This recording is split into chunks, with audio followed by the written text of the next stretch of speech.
هذا شريط نلخص أجمل اللحظات في الدورة الثالثة لأيام الحرب السينمائية. طبعا أكيد الكثير من الذكريات ستبقى عالقة في أذهاننا من هذه الدورة. أحيل المصباح الآن للأخ محمد علي الفتيمي نائب الرئيس ليواصل معكم حفل الاختتام.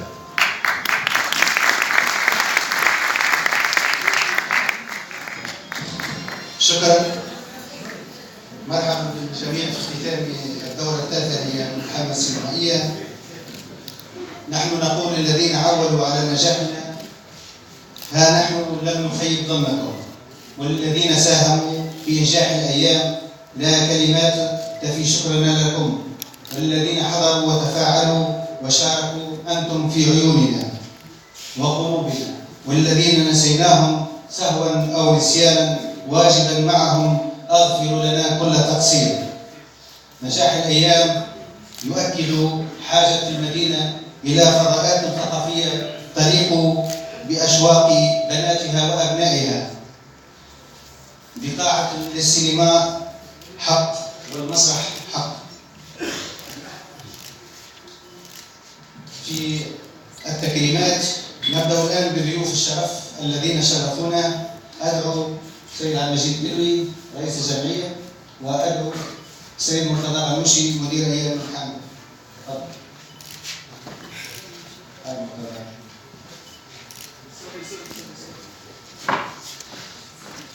شكرا. السيدة كهنة عطية، تفضلي.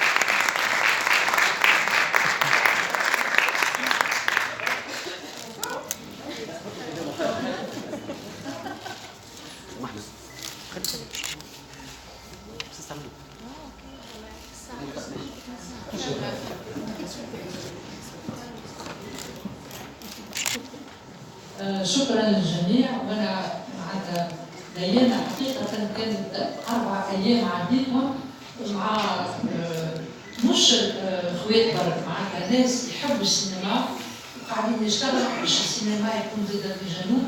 هو من احسن الانطلاق نتاع توت لي كاباسيتي نتاع لي جون الموجودين في الجنوب كامل، وعندهم امكانيات ارتستيك فريمون ثقافيه، وانتم تسووا لافنير، انتم الحاجه الاهم اللي موجوده، واحنا باقي مستعدين باش نكونوا معاكم كسينما.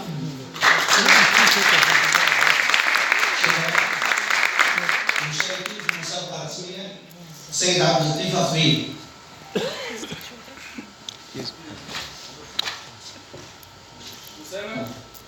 أسامة أبو زيد.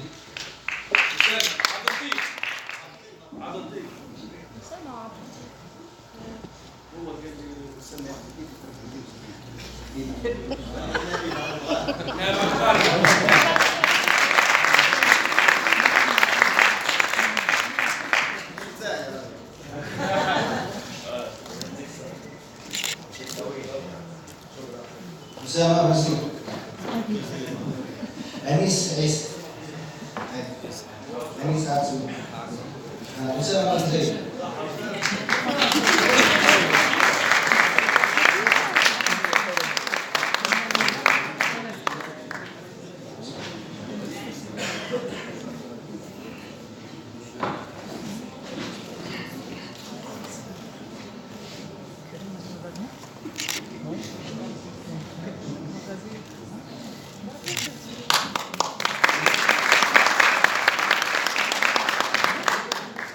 يلتحق بنا نائب الرئيس مدرسة الفقراء أنيس عبسي. سيد أنيس عبسي.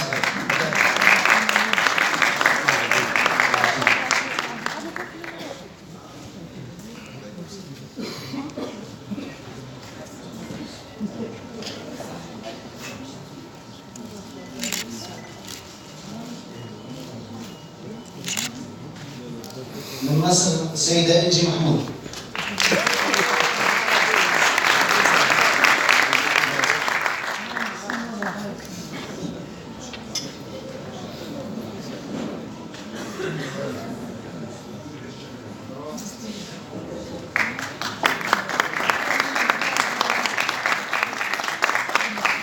لا حاجة.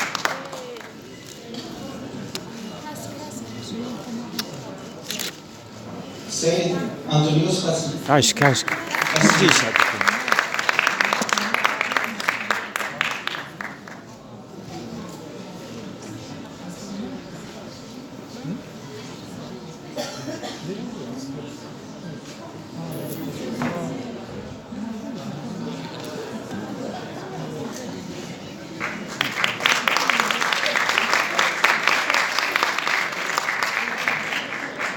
السيد أسامة عز.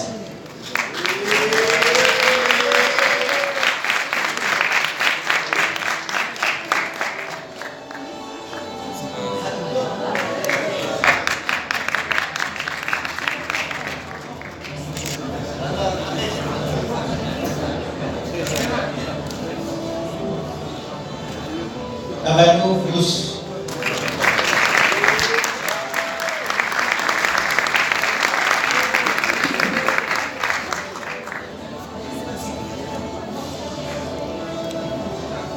شوية السيد فوزي الجنان. زح شوية في الوسط بربي. هاي سعد مجيد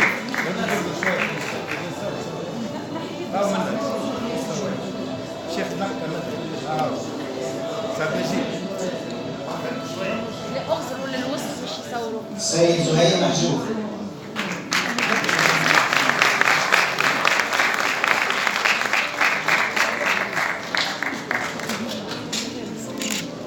شنو؟ امشي.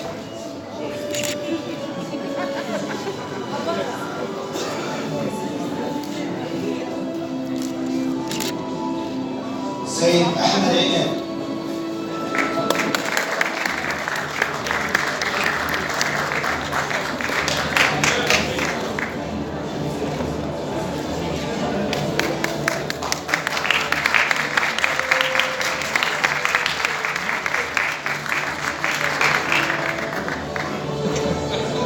السيد محمد زياد بن شعبان.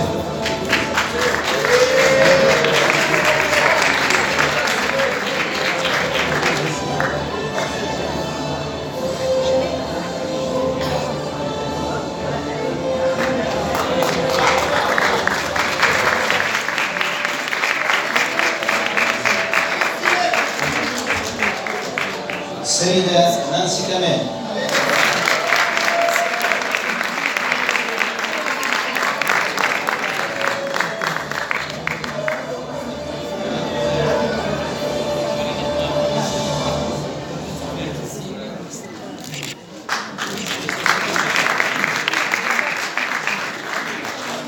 السيد كريم مرحوم.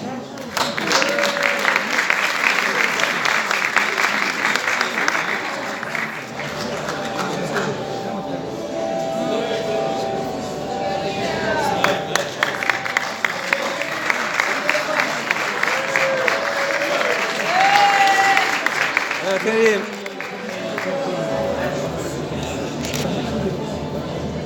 السيد مجد الشهيد.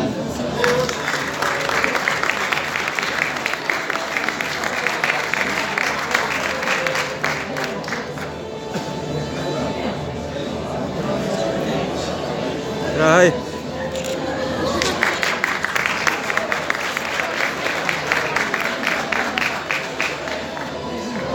شكر خاص لأصحاب الأقلام وأصحاب العباسات وأصحاب الكلمة. شكر لا يفيهم حقهم الصحفيين الذين تكبدوا عناء السفر.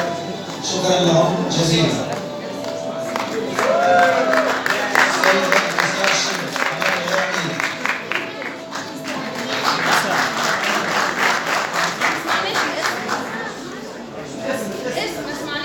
انتصار انتصار الشيبي.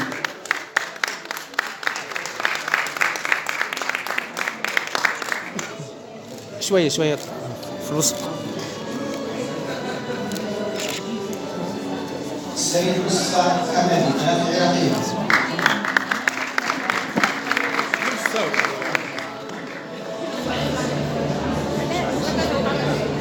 السيد مصطفى حمادي.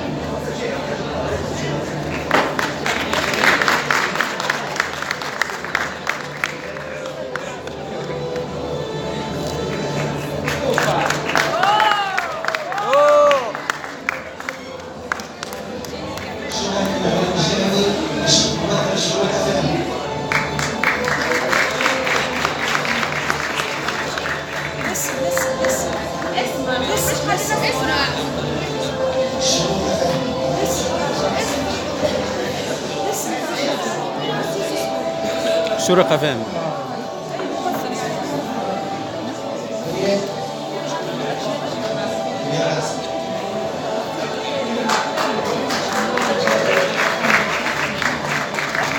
هاي هنا أيضا ثلاث رهبان.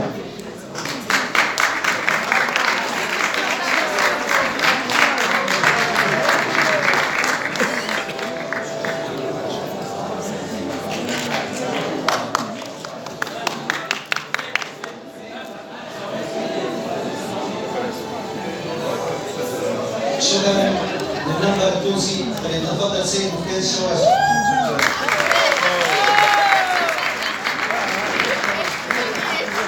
يمشي يمشي ما نجمش خاطر نصور. يمشي يمشي يمشي. بارد الوسط.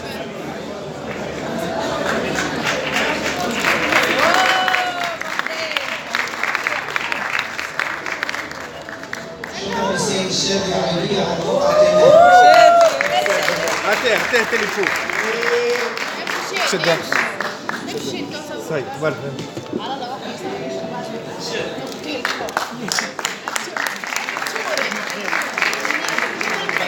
هاي كاميرات كلنا ده المصدر السيد منير العراس.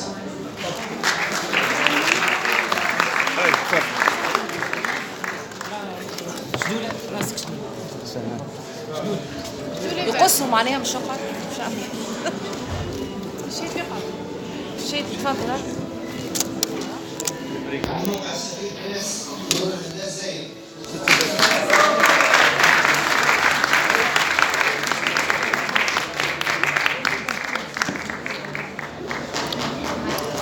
شوية شوية في الوسط في الوسط في الوسط. المؤسسة الإخبارية التونسية مروة زروق.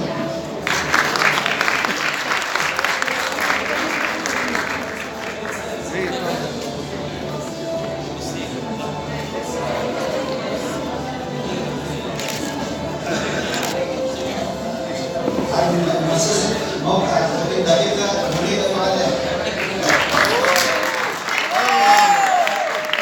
بنت الخزاف هاي بنت الخزاف هاي.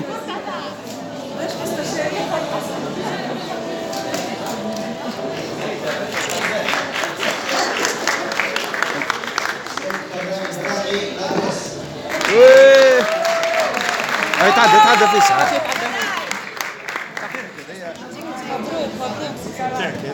صح. السيد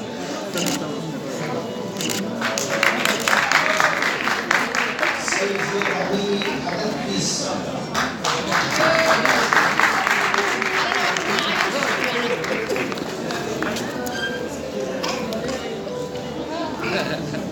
شوي عن مؤسسة بشوي بشوي. الإخبارية وعدد 21 بين الغريب.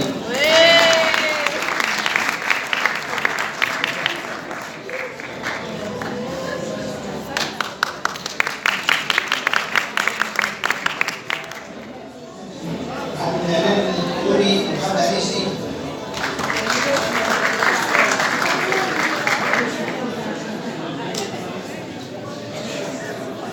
غزة الوطنية من كبس فتح الحداد. عن راديو مساكن دنيا علي وين. لا مش كل سوا. دور تعال. يحسن. هاي واحدة تصورها ولا هيك؟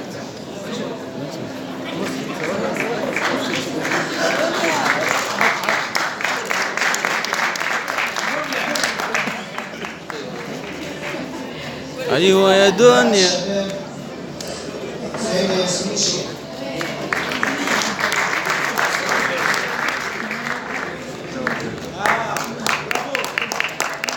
برافو عليك.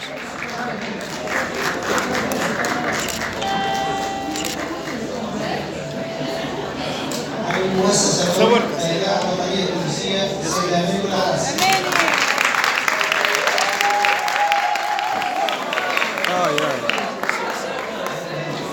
القلب هذا اللي واهب بالنفس.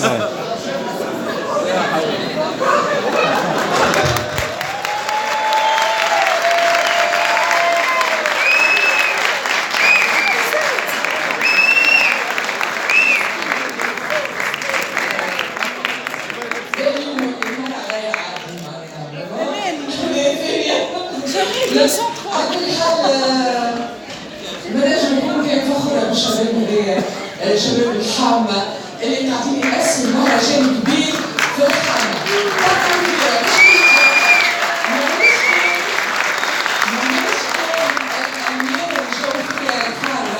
اللي هي أكبر طبقة في أفريقيا، ولكن هذه مياه وطاقات من الداخل.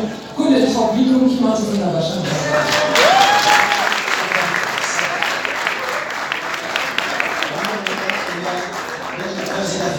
شوي شوي شوي في الوسط، شوي في الوسط في الوسط. شكرا لهم. السيدة إيناس ميمون.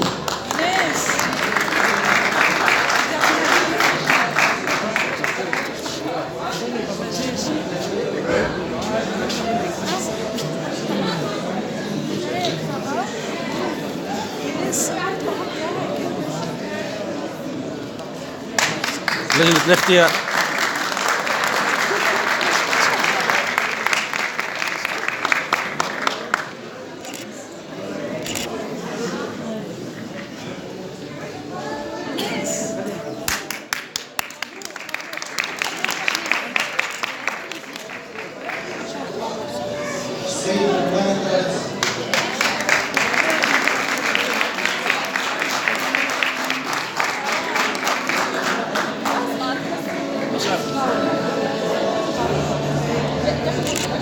هاي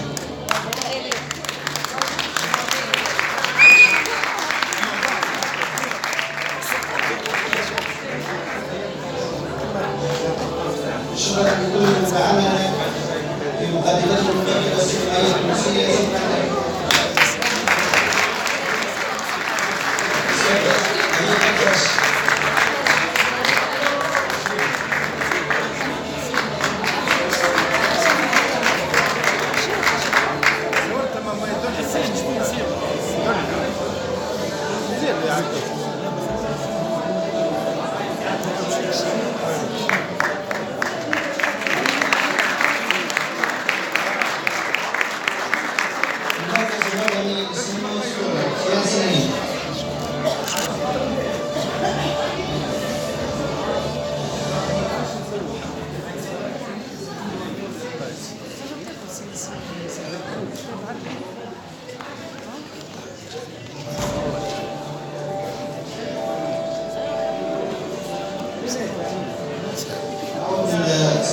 السيد صالح الخيار على الإذاعة الوطنية التونسية.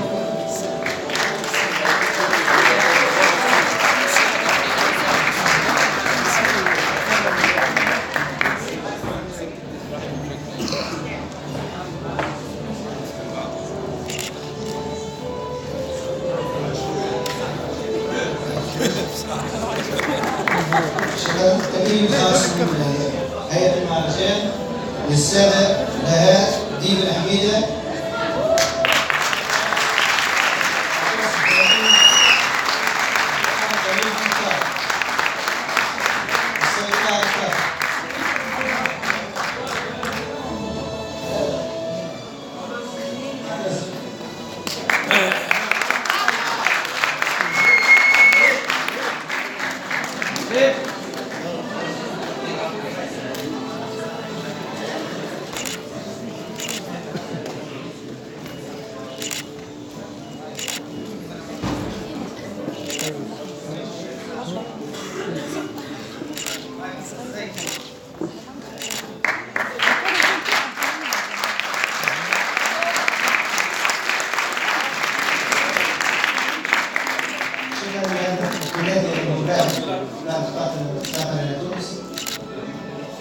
حقا كانوا صورة المهرجان.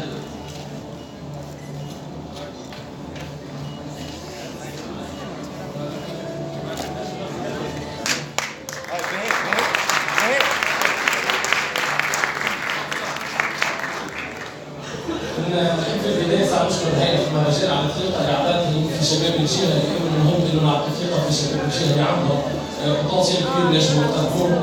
نحب نشكر السادة الصحفيين الكل اللي لبوا الدعوة وقبلوا هيئة المهرجان باش يكونوا موجودين معنا. أنا صراحة اليوم الخدمة اللي خدمناها ولا الباركور اللي موجود فيه ما جاش من فراغ، جاي من عائلة كبيرة تعبت عليا وجاي من عائلة هي اللي ضحت على خاطري. أنا اليوم اللي نحن إنسان عزيز علي على الآخر ونحب نعطي له هو التكريم ويكون هو في بلاصتي، نستقبلوا وحدنا موبايل على روحنا.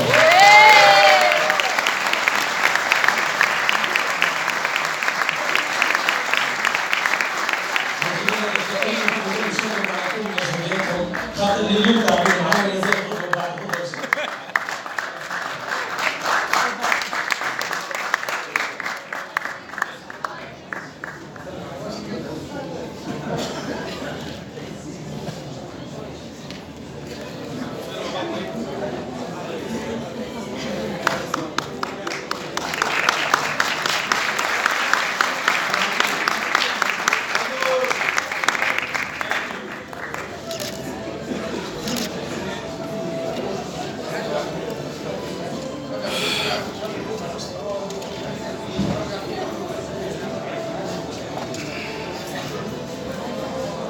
وجدد الشكر للفنان ياسر جلال فليتفضل مشكورا.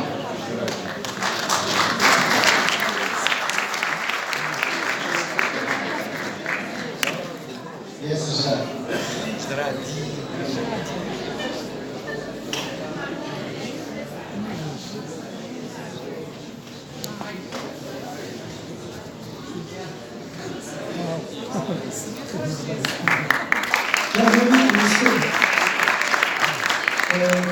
كريم وصلني هذه الحق في مجموعتها ونشوفوا جمله برك لهالشباب الجميل هذايا حسسوني بفخر كبير بانتمائي لهالجنوب العظيم هذايا. ما نوصيكمش على الحامة حتى حد بنجم يخدمها وبنجم يحبها كيفكم انتم اللي بنجموا تعطوها اشعاع اكبر واكبر. شكرا.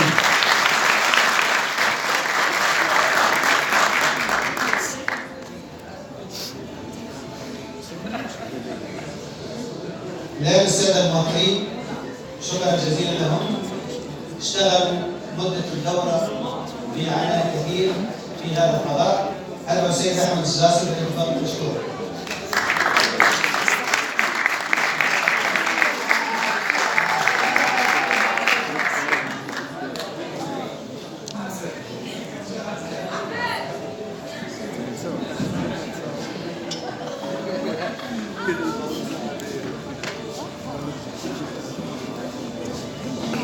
صح.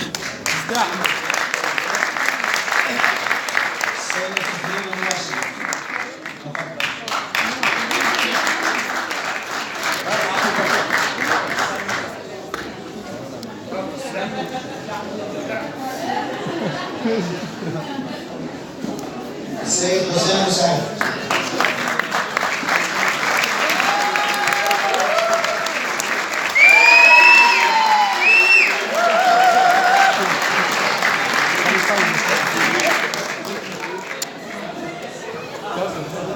هاي تعدى تعدى تعدى. حسام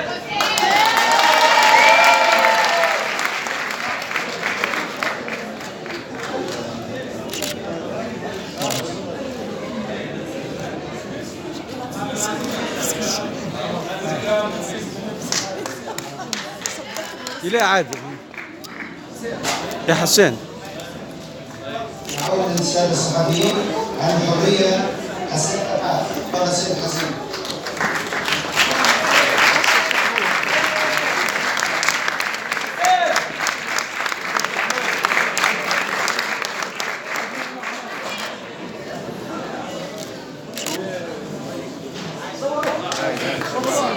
شكرا للشعبية التونسية السليماني.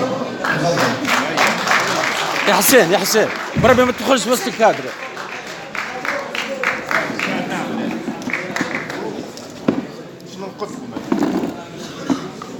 لا لا لا يا حسين بربي ما تدخلش في وسط الكادر. هاي خاطر بعد البوتاي ليش باش يخدم واحد هكا؟ لا لا ابعد من غادي. هاي صديق باش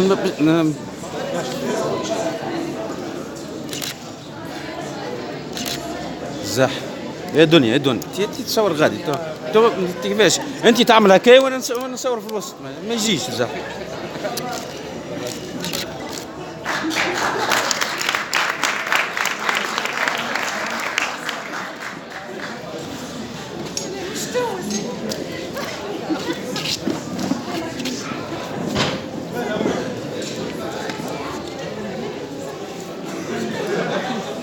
اسمع بدلت الريت بالبلاك.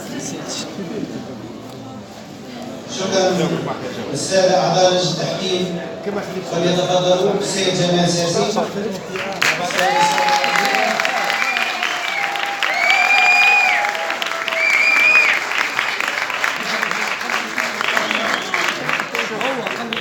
سراج هويدي.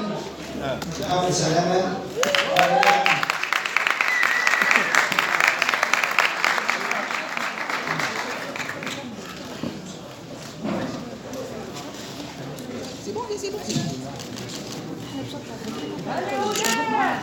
دقيقة عليكم ومعظكم دقيقة ما تجيش واحد هكا واحد هكا ما تجيش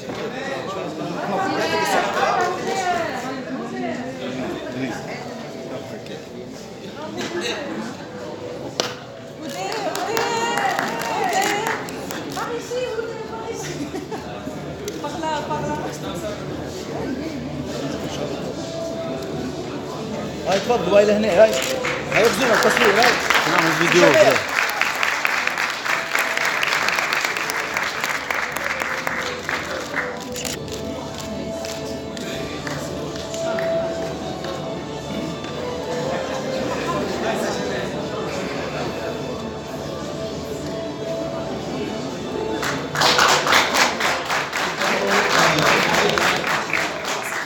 في إعلان عن جائزتنا.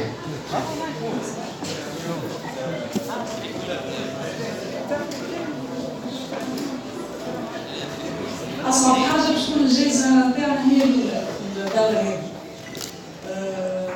مرحبا بكم. اجتمعت لجنة التحكيم الخاصة بالجمعية التونسية للنهوض بالنقد السينمائي في إطار الدورة الثالثة لأيام الحامة السينمائية من عقد 2 إلى 5 فبراير 2020 والمتكونة من سحاب العشير أحمد بوحرام وسمير خليل.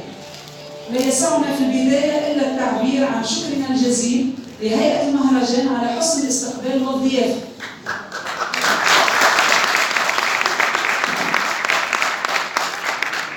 ونثمن انخراط شباب الجهة في إنجاح هذه الأيام.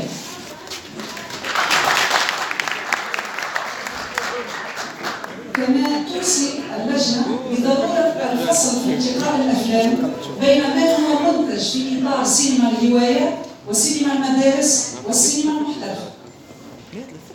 قد شهدت اللجنة 30 فيلما قصيرا مشاركا بالمسابقة الرسمية توزعت بين الروائي والوثائقي والسينما التحريك والسينما التجريبية.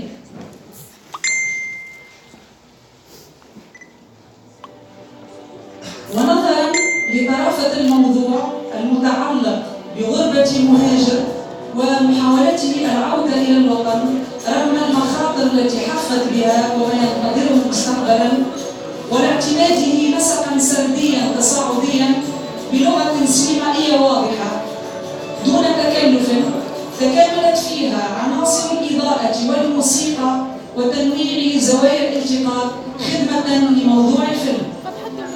قررت اللجنة إسناد جائزة النقد السينمائي للفيلم الروائي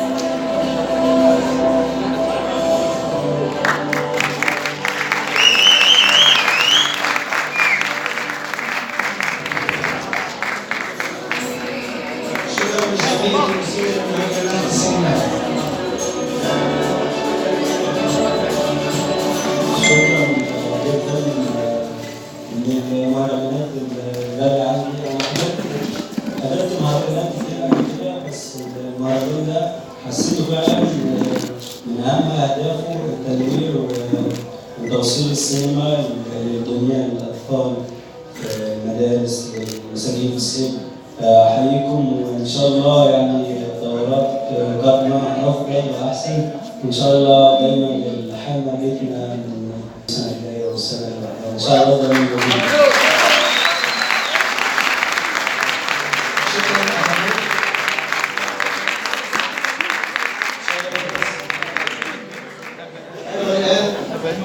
الختام لجنة التحكيم للتمويل والإعلان عن الجوائز الرسمية.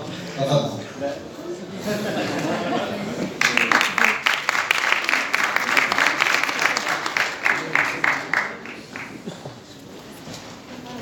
اخرج بقى نتكلم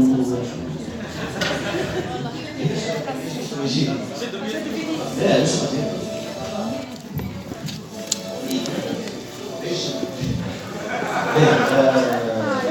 عسلامة الكل.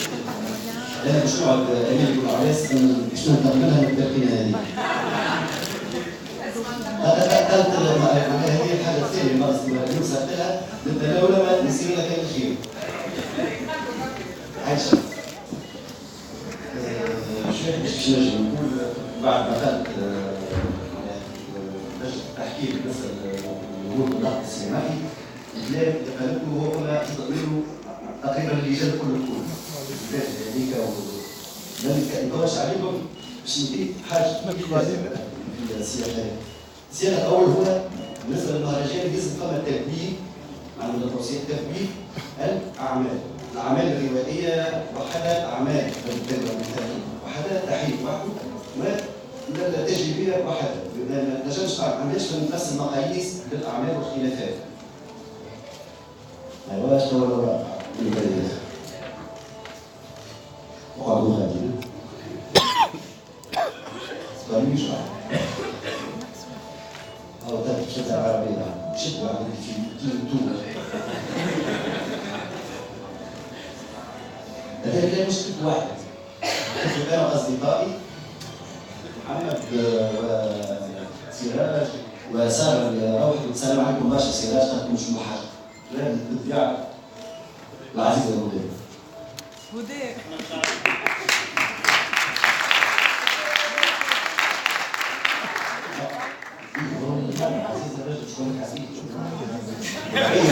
منير بالعريس.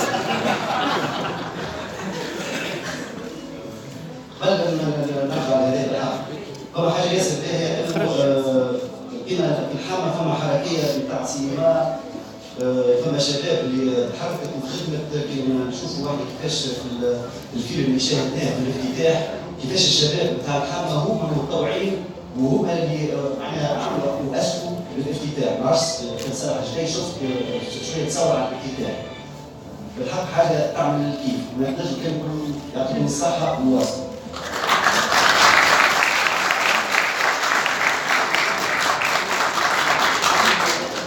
نشكر شكر خاص لفاطمة.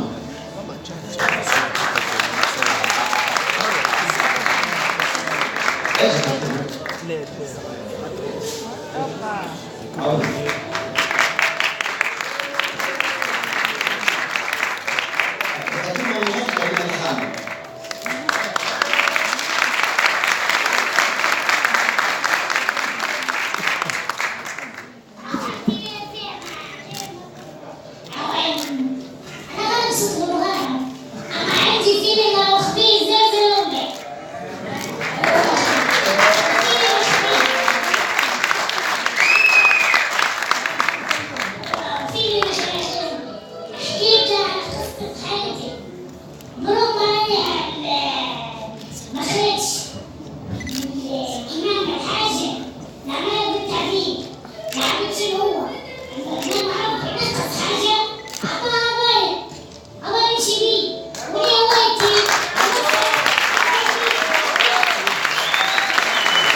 الجوائز والتشفيه يطلب العاليه وكذا يمكن مش حسب شو يقص قيس سعيد رئيس الدوله. لا جميع من حاجات طبعا بعد مشاهده كم من الافلام بانواعها المختلفه تقريبا على المشاهدين فيهم في 3 ايام ما تنقلش عليها. مش نقل عليها. حسب نحن نوجه كلجنه بتحيه لكل القائمين على المهرجان بمجهوداتهم وطاقتهم لارساء التقاليد وثقافه سينمائيه في الجهه. الجهه تفتقد لقاعه سينمائيه. هذا كما نقول تحب تعمل ارض وعندك الفترات اللي هي الشباب، لان ما عندكش ارض باش تتعلم، مع الجذور موجوده اما الارض مش موجوده. الشباب موجود اما مش موجوده قاعه. هي لازم نفكر في وزاره الثقافه في البنيه التحتيه بالنسبه للمجال. وانا ولد الحامل دافع عن الحكايه هذه.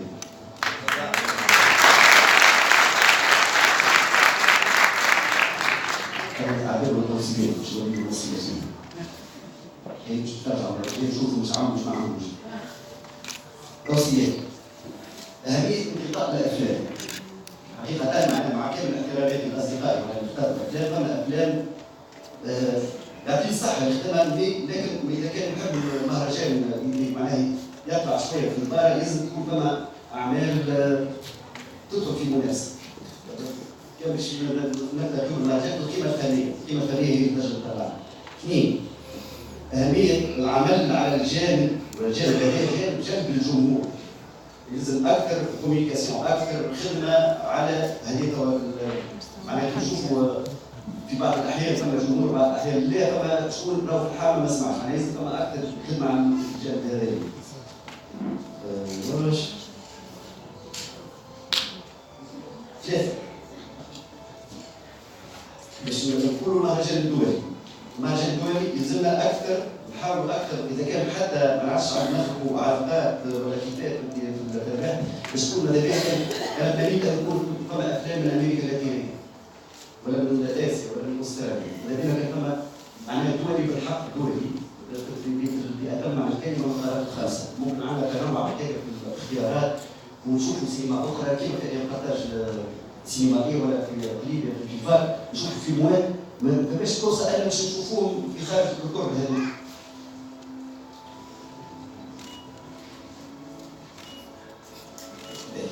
لازم التوصيل.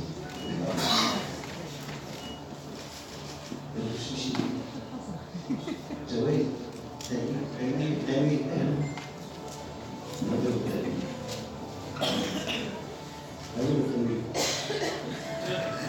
يخرج هذا مسؤول في فاكس. نعم. لا ونبي مناجاة التحكيم بفيلم أتينا للمخرج التونسي ماجد المريد.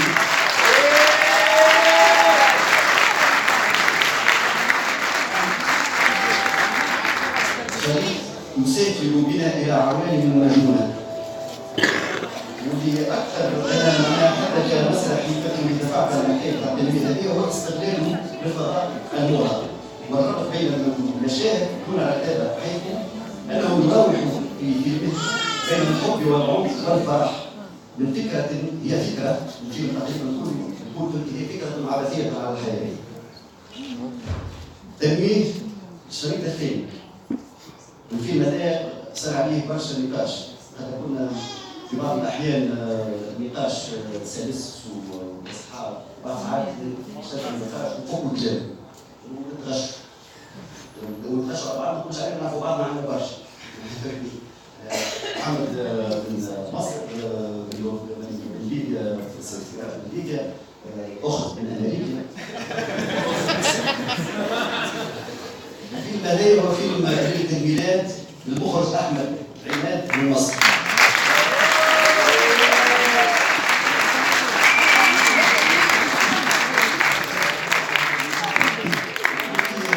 الكتابة اخراجيه لطيفه لماذا عن الاسلام والقرنيات معقده شويه شيء ما يعيش في وحده من الداخل.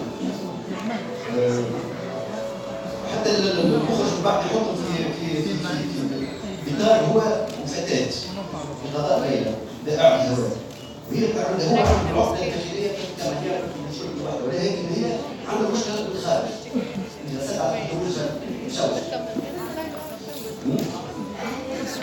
اي ليش ما جبتش الجو هذا العقد في البرنامج بتاعي. البريد سووا لي هما زوز خاطر الروس هذا الفيلم الثاني. الفيلم الثاني هو أم الموسى. الفيلم العراقي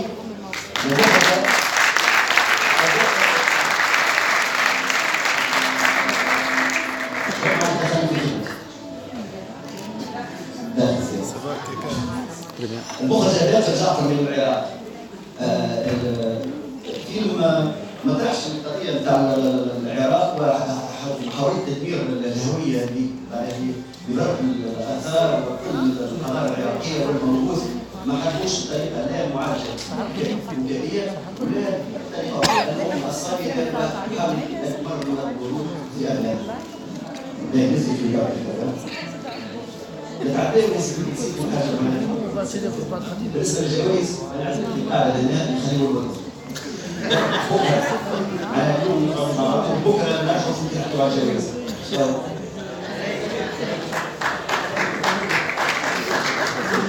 ايوه صح اي سيو تقدر وين الجوائز؟ ايوه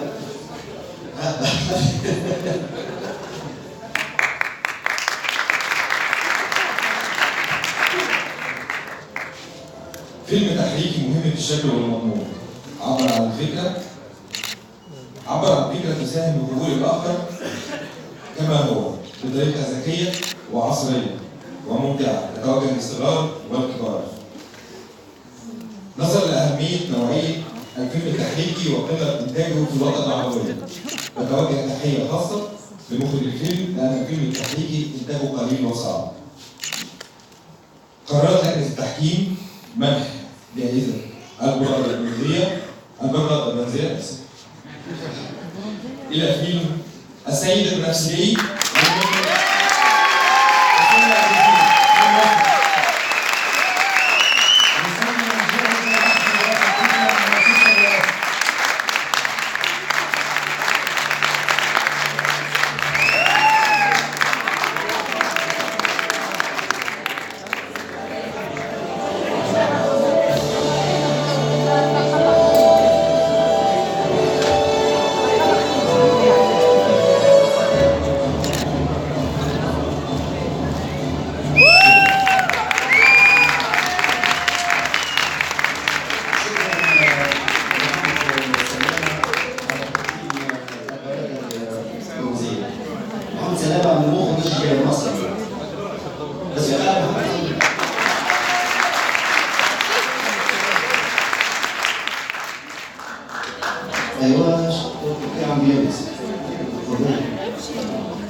من الاخر جمال السطر الاخر المخرج اعطانا رساله قويه بالاله اللي استعملها.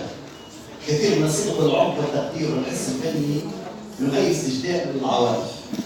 شخصيه تتحدث عن محرمات في مجتمعات لا تحترم حقوق الانسان والجسد. رساله ليولد في فيلم سينمائي نانسي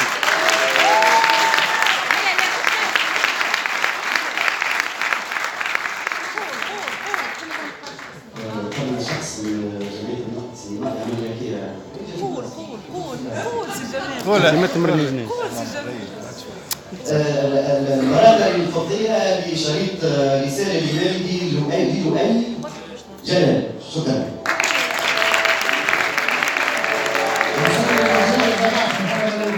هذا الرئيس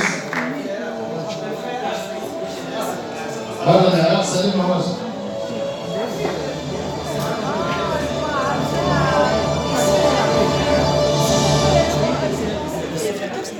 نمر إلى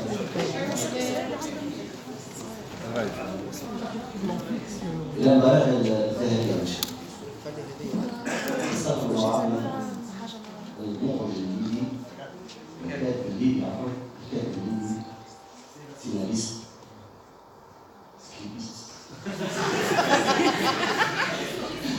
سراج فريدي. تفضل.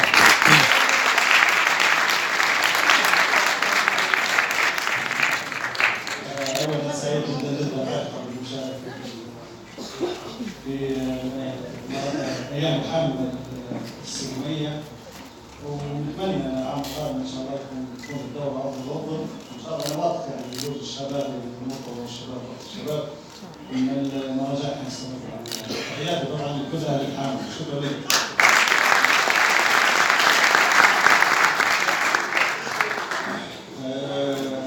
نظرا لطريقة العرض الفريدة وعمق وبساطة الموضوع وطرحه دون تكلف زائد بكل انسيابية، وكذلك لتمكنه من الأدوات السينمائية والسردية وتوظيفها بشكل ذكي مما أعطى الفيلم صدى متميز، وأيضا لفكرته المتفردة. قررت لجنة التحكيم إسناد جائزة البرادة الذهبية لفيلم فيلسوف للمخرج عبد اللطيف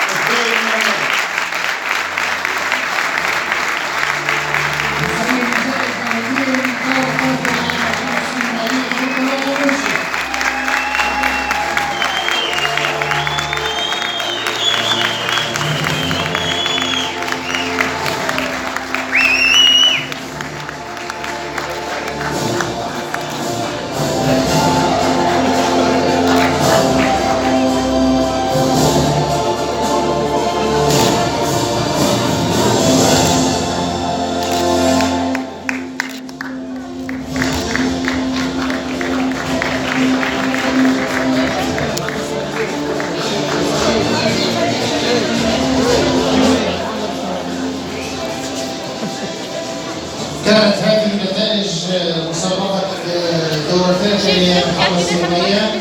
نستضيفكم الآن لمشاهدة الشريط الحائز على البرادة الذهبية.